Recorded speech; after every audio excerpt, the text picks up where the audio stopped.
Lawrence के shooter ने suicide क्यों किया इसका खुलासा तो नहीं हुआ, लेकिन अनुज की मां ने आरोप लगाया था कि उसके बेटे को पुलिस हिरासत में टॉर्चर किया गया। गांव के सरपंच ने भी पुलिस के दबाव की बात कही थी। ये बात लॉरेंस तक पहुंची थी, जिसके बाद से ही लॉरेंस गैंग में शूटर अनुज थापन की मौत का बदला लेने की प्लानिंग होने लगी थी। लेकिन ये किसी को अंदाजा नहीं था कि अनुज थापन की मौत का बदला भी बाबा सिद्दीकी की हत्या की एक वजह हो सकता है। शुभम लोनकर, जो कि बाबा सिद्दीकी हत्याकांड का प्लानर था, उसने अपनी फेसबुक पोस्ट में दावा किया था कि कस्टडी में हुई अनुज थापन की मौत और बाबा सिद्दीकी की सलमान खान से दोस्ती की वजह से उन्हें निशाना बनाया गया। अनुज थापन की मौत का बदला तो बाबा सिद्दीकी से ले लिया गया, लेकिन दूसरी जो वजह है वो अभी बची हुई है, यानी सलमान खान। तो क्या लॉरेंस का नेक्स्ट टारगेट सलमान खान ही है? अगर सलमान नहीं तो फिर साबरमती की जेल में बैठा डॉन लॉरेंस किसके लिए मौन है? सूत्रों की माने तो बीते 12 दिनों से लॉरेंस ने किसी से बात नहीं की है। न सिर्फ बात, बल्कि वो इस दौरान केवल धार्मिक पुस्तकें पढ़ रहा है और विशेष पूजा अर्चना कर रहा है। किस्म का व्यक्ति है और पूजा पाठ वो डेली करता है।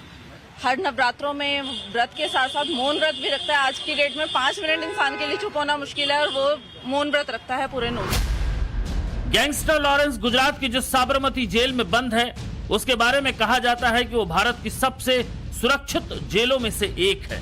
साबरमती जेल में देश के कई हाई प्रोफाइल कैदी मौजूद हैं, जिनमें से लॉरेंस बिश्नोई भी एक है।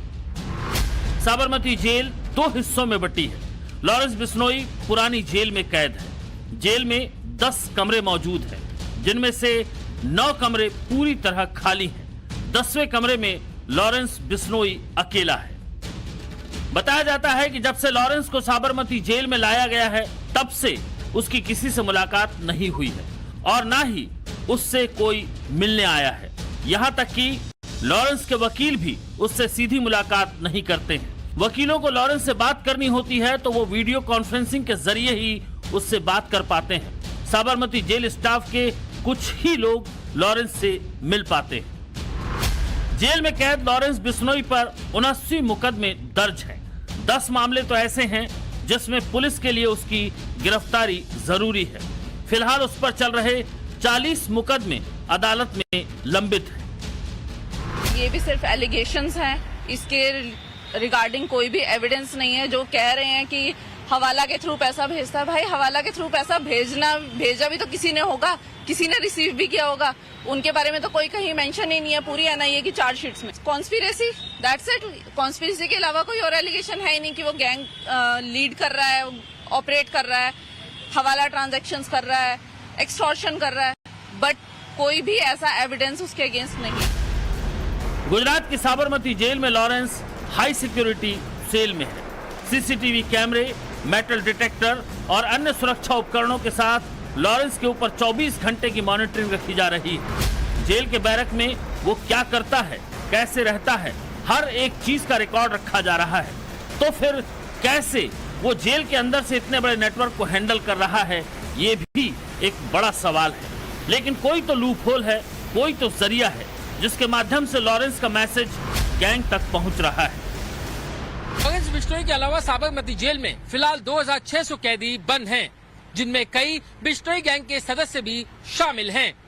चूंकि बिश्नोई गैंग का नेटवर्क काफी बड़ा है, इसलिए देश भर के 11 अलग अलग राज्यों और दुनिया भर के 6 अलग देशों में जुर्म का साम्राज्य चलाने वाले लॉरेंस बिश्नोई के पास फिलहाल 700 शूटर्स हैं, जिनका देश भर की अलग अलग जेलों में आना जाना लगा रहता है। लेकिन लॉरेंस की ताकत कनाडा में है। कनाडा में ही डिसाइड हो रहा है कि अगला टारगेट कौन। सलमान खान के घर गैलेक्सी अपार्टमेंट के बाहर हुई फायरिंग और एनसीपी लीडर बाबा सिद्दीकी की हत्या के बाद लॉरेंस के छोटे भाई अनमोल का नाम अब ज्यादा सुर्खियों में है। इन्वेस्टिगेशन में भी सामने आ चुका है कि अनमोल के ही इशारे पर टारगेट आइडेंटिफाई हो रहे हैं। अनमोल के ही इशारे पर धमकी भरे कॉल जा रहे हैं और लॉरेंस गैंग में नई भर्तियां भी अनमोल के ही इशारे पर हो रही हैं। लॉरेंस गैंग का सरगना जब तक साबरमती जेल में है, तब तक अनमोल का सिक्का चलेगा, ये बात तो तय है। क्योंकि अनमोल छोटा भाई भी है और भरोसेमंद भी है। वरना देखा जाए तो लॉरेंस की गैंग में एक से बढ़कर एक गैंगस्टर है। लॉरेंस और अनमोल को छोड़ दें तो गैंग में गोल्डी बराड़, रोहित गोदारा, सचिन बिश्नोई थापन, ऋतिक बॉक्सर, दीपक बॉक्सर, राजू बसोदी, काला राणा और विक्रम बराड़ जैसे खूंखार और मास्टरमाइंड है। लेकिन लॉरेंस का खौफ और अनमोल की गैंग पर पकड़ के चलते कोई इन दोनों भाई के आगे लकीर खींचने की सोच भी नहीं पाता।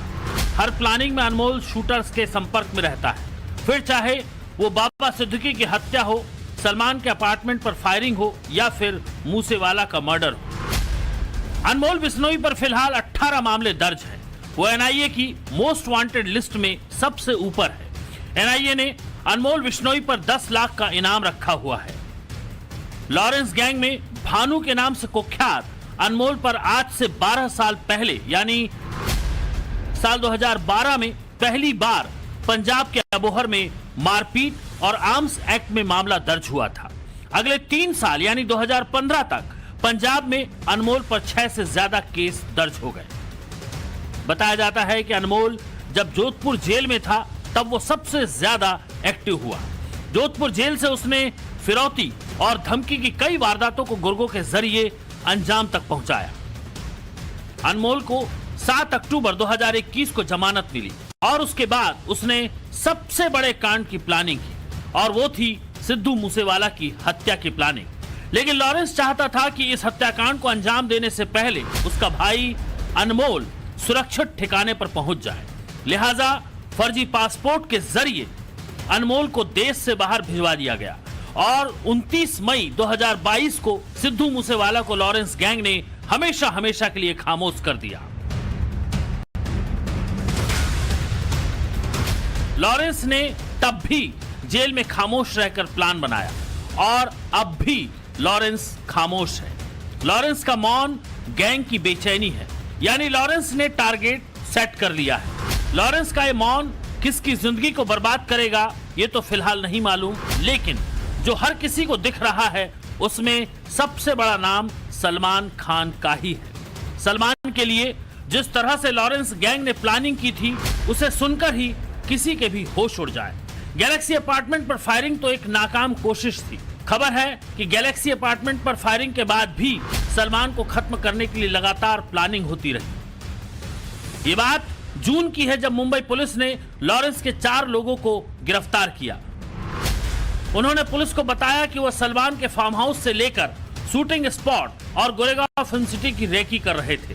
तकरीबन 60 से 70 गुर्गों को सलमान पर नजर रखने के लिए कहा गया था। एक सोशल मीडिया ग्रुप के जरिए ये लोग आपस में जुड़े हुए थे। इसी ग्रुप के जरिए इन लोगों की प्लानिंग आगे बढ़ रही थी।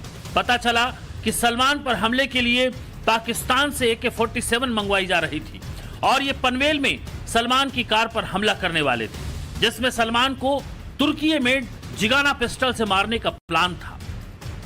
ये वही जिगाना पिस्टल है जिससे सिद्धू मूसेवाला की हत्या की गई थी। लेकिन सलमान आसान टारगेट नहीं है और बाबा सिद्दीकी की हत्या के बाद तो लॉरेंस गैंग के लिए ये टारगेट और भी मुश्किल हो चुका है। सलमान का सुरक्षा घेरा लॉरेंस के लिए बड़ी चुनौती है। जिस तरीके से सलमान के इर्द गिर्द सुरक्षा घेरा है वो परिंदे को भी पर नहीं मारने देगा।